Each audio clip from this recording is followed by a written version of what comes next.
ವೀಕ್ಷಕರೇ, ಸುದ್ದಿಗೊಂದು ಗುದ್ದು ಕಾರ್ಯಕ್ರಮಕ್ಕೆ ಸ್ವಾಗತ. ನಾನು ಅರ್ಫ ಮಂಚಿ.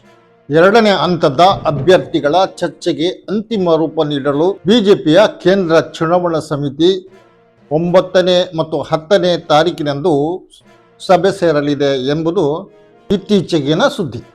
ಅದಕ್ಕೆ ಕಾರಣ ಬಿಹಾರ, ಮಹಾರಾಷ್ಟ್ರಗಳಲ್ಲಿ ಘಟಕ ಪಕ್ಷಗಳೊಂದಿಗಿನ ಚರ್ಚೆಗಳು ಪೂರ್ತಿಯಾಗಿಲ್ಲ. ಹೀಗಾಗಿ ಬಿಜೆಪಿಯ ಎರಡನೇ ಹಂತದ ಅಭ್ಯರ್ಥಿಗಳ ಪಟ್ಟಿ ತಡವಾಗುತ್ತಿದೆ ಎಂದು ಬಿಜೆಪಿಯ ಪ್ರಧಾನ ಕಾರ್ಯದರ್ಶಿ ವಿನೋದ್ ತಾವ್ಡೆಯವರು ಹೇಳಿದ್ದಾರೆ. ಒಡಿಶಾದಲ್ಲಿ ಬಿಜೆಪಿ ಬಿಜೆಡಿಯೊಂದಿಗೆ ಸಖ್ಯ ಘೋಷಣೆ ಮಾಡುವುದು ಬಹುತೇಕ ಖಚಿತವಾದ್ದು. ಆಂಧ್ರ ಪ್ರದೇಶದಲ್ಲಿ ತೆಲುಗು ದೇಶಂ ಮತ್ತು ಪಂಜಾಬಿನಲ್ಲಿ ಶಿರೋಮಣಿ ಅಕಾಲಿ ದಳದೊಂದಿಗೂ ಸಖ್ಯ ಚರ್ಚೆ ಪ್ರಗತಿಯಲ್ಲಿದೆ. ಯಾವುದೇ ಚರ್ಚೆ ಇದ್ರೂ ಇಲ್ಲದಿದ್ರೂ ಆನೆ ನಡೆದದ್ದೇ ದಾರಿ ಎಂಬಂತೆ ಬಿಜೆಪಿಯ ಬೆನ್ನು ಬಿದ್ದು ಜೋತಾಡಿದವರು ಪಾರ್ಲಿಮೆಂಟಿನ ಚುನಾವಣೆಯಲ್ಲಿ ನೀರು ಕುಡಿಯಬೇಕಾದ ಸ್ಥಿತಿ ಇದೆ ಎಂಬುದು ಸತ್ಯ. ಒಂದರ್ಥದಲ್ಲಿ ಈ ಘಟಕ ಪಕ್ಷಗಳು ಮೋದಿ ಶಾ ಅವರ ಮಾತುಗಳನ್ನು, ಅಣತಿಗಳನ್ನು ಪಾಲಿಸಲೇಬೇಕಾಗುತ್ತೆ. ಬಿಜೆಪಿ ಆತ್ಮವಿಶ್ವಾಸದ ಏನೇ ಮಾತುಗಳನ್ನು ಹೇಳಲಿ, ಆದರೆ ಮುಖ್ಯವಾಗಿ 168 ಸೀಟುಗಳಲ್ಲಿ ಬಿಜೆಪಿಗೂ ಆತಂಕಗಳಿವೆ ಎನ್ನುವುದು ಇತ್ತೀಚೆಗಿನ ವಿದ್ಯಮಾನ. ಬಿಹಾರದ 40 ಸೀಟು, ಮಹಾರಾಷ್ಟ್ರದ 48 ಸೀಟು, ಉತ್ತರ ಪ್ರದೇಶದ 80 ಸೀಟುಗಳಲ್ಲಿ ಈ ಆತಂಕ ಇರುವುದು. ನಿಮಗೂ ಆಶ್ಚರ್ಯವಾಗಬಹುದು, ಉತ್ತರ ಪ್ರದೇಶದಲ್ಲಿ ಯೋಗಿ ಆದಿತ್ಯನಾಥರು ಇದ್ದಾರೆ, ಮತ್ತೆಂತ ಚಿಂತೆ ಬಿಜೆಪಿಗೆ ಎಂದು. ಆದರೆ ಯೋಗಿ ಮತ್ತು ಮೋದಿ ಶಾರ ನಡುವೆ ಒಳಗೊಳಗೆ ಅಷ್ಟೇನು ಸರಿಯಾಗಿಲ್ಲ ಎನ್ನುವ ಸುದ್ದಿಗಳು ಹೊರಬರ್ತಾ ಇವೆ. ಅದಕ್ಕೆ ಕಾರಣ ಯೋಗಿಯ ಬಣದವರಿಗೆ ಟಿಕೆಟು ನಿರಾಕರಿಸಲ್ಪಡುತ್ತಿದೆ ಎನ್ನುವುದು ಕೂಡ ಆಗಿದೆ. ಹೇಗಿದ್ದರೂ ಯೋಗಿ ಆದಿತ್ಯನಾಥರು ಮೂಲತಃ ಹಿಂದೂ ವಾಹಿನಿಯ ವ್ಯಕ್ತಿ. ಆಶ್ಚರ್ಯ ಎಂದರೆ ಬಿಹಾರದಲ್ಲಿ ನಿತೀಶ್ ಬಾಬು 15 ಸೀಟುಗಳನ್ನು ಬಿಜೆಪಿಯಿಂದ ಕೇಳ್ತಾ ಇದ್ದಾರೆ. ಬಿಜೆಪಿ ಅವರಿಗೆ ಕೇವಲ 2 ಸೀಟುಗಳನ್ನು ಮಾತ್ರ ಕೊಡಲು ತಯಾರಿದೆ.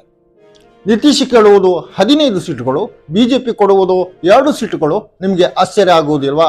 ಬಿಜೆಪಿಗೂ ಗೊತ್ತಿದೆ ನಿತೀಶ್ ಕುಮಾರ್ ಅವರು ಬಿಜೆಪಿಯನ್ನು ಹಿಡಿದುಕೊಂಡು ತನ್ನ ಜೆಡಿಯು ಪಾರ್ಟಿಯನ್ನ ಉಳಿಸಿಕೊಳ್ಳಲು ಹೆಣಗಾಡುತ್ತಿದ್ದಾರೆ ಎಂಬುದು. ನಿತೀಶ್ ವಿರುದ್ಧ ಬಿಹಾರದ ಜನರು ಆಕ್ರೋಶಗೊಂಡಿದ್ದಾರೆ. ಆರ್ಜೆಡಿಯ ತೇಜಸ್ವಿ ಯಾದವ್ ಅವರ ರ್ಯಾಲಿಯಲ್ಲಿ ಮತ್ತು ಪಾಟ್ನಾದಲ್ಲಿ ನಡೆದ ಮಹಾ ರ್ಯಾಲಿಯಲ್ಲಿ ಜನ ಸಂದಣಿ ಇದಕ್ಕೆ ಸಾಕ್ಷ್ಯವನ್ನು ಕೂಡ ನೀಡಿತು.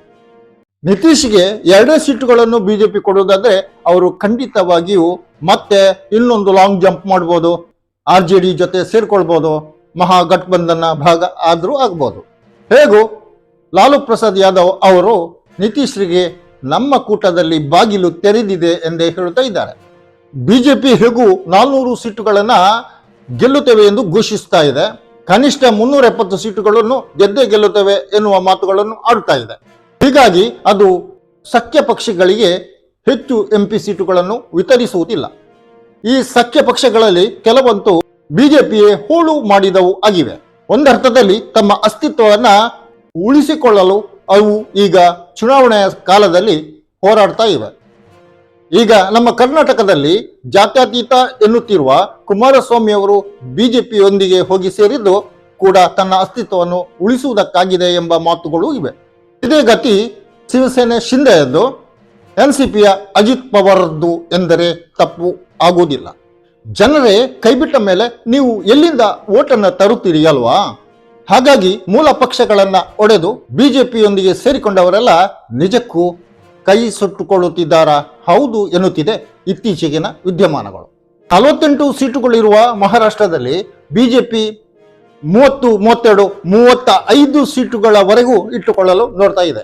ಇನ್ನು ನಮ್ಮ ಕರ್ನಾಟಕದಲ್ಲಿ ಜೆಡಿಎಸ್ ಎಲ್ಲಿಂದ ಸ್ಪರ್ಧೆಗಿಳಿಯುವುದೇ ಖಚಿತವಾಗಿಲ್ಲ. ಅಂದರೆ ಅಧಿಕೃತ ತೀರ್ಮಾನ ಹೊರಬಂದಿಲ್ಲ. ಆಂಧ್ರ ಪ್ರದೇಶದಲ್ಲಾದರೂ ಲೋಕಸಭೆ ಮತ್ತು ವಿಧಾನಸಭೆಗೆ ಒಟ್ಟೊಟ್ಟಿಗೆ ಚುನಾವಣೆ ನಡೆಯುತ್ತೆ. ಟಿಡಿಪಿ ಅಧ್ಯಕ್ಷ ಚಂದ್ರಬಾಬು ನಾಯ್ಡು ದಿಲ್ಲಿಯಲ್ಲಿ ಹಿರಿಯ ಬಿಜೆಪಿ ನಾಯಕರೊಂದಿಗೆ ಮಾತಾಡಿ ಸಖ್ಯ ಮಾಡಿಕೊಳ್ಳಲು ನೋಡ್ತಾ ಇದ್ದಾರೆ.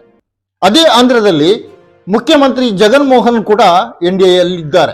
ಅವರ ಸಹೋದರಿ YS ಶರ್ಮಿಳಾ ಅವರನ್ನು ಕಾಂಗ್ರೆಸ್ಸಿಗೆ ಕರೆತಂದು ಅಧ್ಯಕ್ಷೆ ಮಾಡಿದ ಮೇಲೆ ಚಂದ್ರಬಾಬು ನಾಯ್ಡು, ಜಗನ್ ಮೋಹನ್ ಇಬ್ಬರು ದೊಡ್ಡ ಆತಂಕಕ್ಕೊಳಗಾಗಿದ್ದಾರೆ. ಯಾಕೆಂದರೆ YS ಶರ್ಮಿಳಾ ಅವರು ಕಾಂಗ್ರೆಸ್ ಅಧ್ಯಕ್ಷೆಯಾದ ಮೇಲೆ ಕಾಂಗ್ರೆಸ್ ಅಲ್ಲಿ ಮತ್ತೆ ಚೇತರಿಸಿಕೊಳ್ತಾ ಇದೆ. ಕಳೆದ ತೆಲಂಗಾಣ ವಿಧಾನಸಭಾ ಚುನಾವಣೆ ವೇಳೆ ಇಂಡಿಯಾ ಕೂಟದಲ್ಲಿದ್ದ ಟಿಡಿಪಿ ಚಂದ್ರಬಾಬು ನಾಯ್ಡು ಎನ್ಡಿಎತ್ತ ಮುಖ ಮಾಡಿದ್ದು ಈ ಕಾರಣದಿಂದಲೇ ಎಂದು ಜನರು ಹೇಳ್ತಾ ಇದ್ದಾರೆ. ವೈಎಸ್ ಶರ್ಮಿಳಾ ಅವರಿಂದ ಚಂದ್ರಬಾಬು ನಾಯ್ಡಿಗೂ ಜಗನ್ ಮೋಹನ್ ಅವರಿಗೂ ಆತಂಕ ಶುರುವಾಗಿದೆ. ಮಹಾರಾಷ್ಟ್ರದ ಸೀಟು ಹಂಚಿಕೆ ವಿವಾದ ಈ ರೀತಿ ಇದೆ. ಮಹಾರಾಷ್ಟ್ರದಲ್ಲಿ ಒಟ್ಟು 48 ಎಂಪಿ ಸೀಟುಗಳು ಇರುವುದು.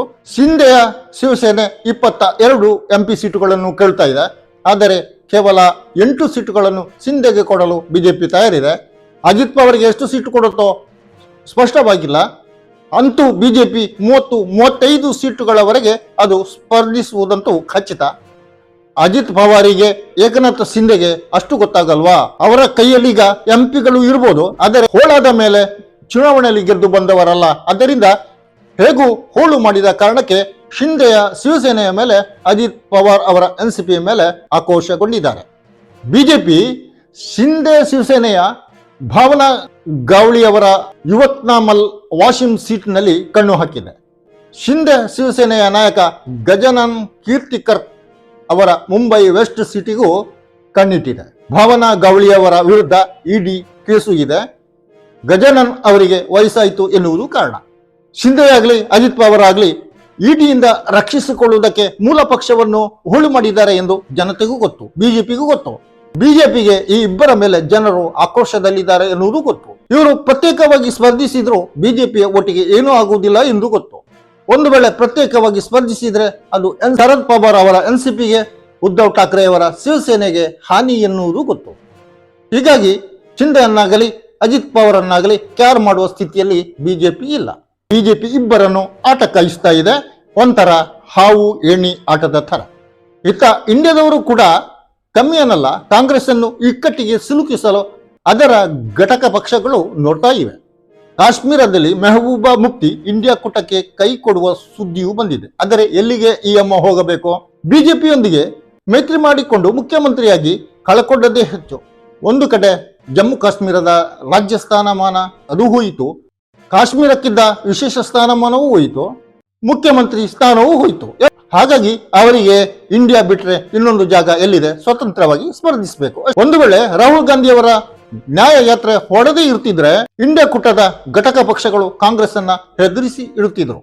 ರಾಹುಲ್ ಗಾಂಧಿಯವರಿಗೆ ಸಿಗುತ್ತಿರುವ ಜನಪ್ರಿಯತೆ ನೋಡಿ ಇಷ್ಟಾದ್ರೂ ಸುಮ್ಮನಿದ್ದಾರೆ. ಉತ್ತರ ಪ್ರದೇಶದಲ್ಲಿ ಅಖಿಲೇಶ್ ಕಿರಿಕಿರಿಯನ್ನು ನಿಲ್ಲಿಸಿದ್ರು.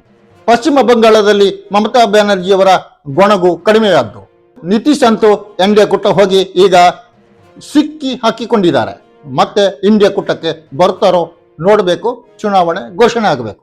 ಬಹುತೇಕ ರಾಜಕೀಯ ವಿಶ್ಲೇಷಕರು ಹೇಳೋದು 400 ಸೀಟುಗಳನ್ನು ಗೆಲ್ಲುವ ಕನಸಿಟ್ಟುಕೊಂಡಿರುವ ಬಿಜೆಪಿ ಅಂತೂ ಘಟಕ ಪಕ್ಷಗಳಿಗೆ ಹೆಚ್ಚಿನ ಪಾರ್ಲಿಮೆಂಟು ಸೀಟುಗಳನ್ನು ಕೊಡುವುದಿಲ್ಲ. ಅವಕಾಶ ಸಿಕ್ಕರೆ ಈ ಘಟಕ ಪಕ್ಷಗಳನ್ನೇ ನಾಶ ಮಾಡಿ ಬಿಡುತ್ತವೆ ಎಂದಾಗಿದೆ. ಕರ್ನಾಟಕದಲ್ಲಿ ಜೆಡಿಎಸ್ ಮತ್ತು ಕುಮಾರಸ್ವಾಮಿ ಅವರ ಸ್ಥಿತಿ ಹೇಗಿರ್ಬೋದು ಆ ಕುರಿತು ಕೂಡ ರಾಜಕೀಯ ವಿಶ್ಲೇಷಕರು ಶಂಕೆಯನ್ನ ವ್ಯಕ್ತಪಡಿಸ್ತಾ ಇದ್ದಾರೆ. ಏನಿದ್ರೂ ಕೂಡ ಚುನಾವಣೆಯಲ್ಲಿ ಓಟು ಹಾಕುವುದು ಜನರು, ಮತದಾರರು. ಅವರು ಹಿಂದಿನಂತಲ್ಲ ಬುದ್ಧಿವಂತರು, ಸರಿಯಾಗಿ ಯೋಚಿಸಿ ಓಟು ಹಾಕ್ತಾರೆ. ನಿಮ್ಮ ಅಭಿಪ್ರಾಯ ಏನು? ಸುದ್ದಿಗುದ್ದು ಕಾರ್ಯಕ್ರಮದಲ್ಲಿ ಈ ಹೊತ್ತಿನ ವಿಶ್ಲೇಷಣೆ ಇಷ್ಟೇ. ಇನ್ನೊಂದು ಕಾರ್ಯಕ್ರಮದೊಂದಿಗೆ ಇನ್ನೊಮ್ಮೆ ನಿಮ್ಮ ಮುಂದೆ ನಾನು ಹೊರಪ ಮುಂಚಿ. ಜೈ ಭಾರತ್.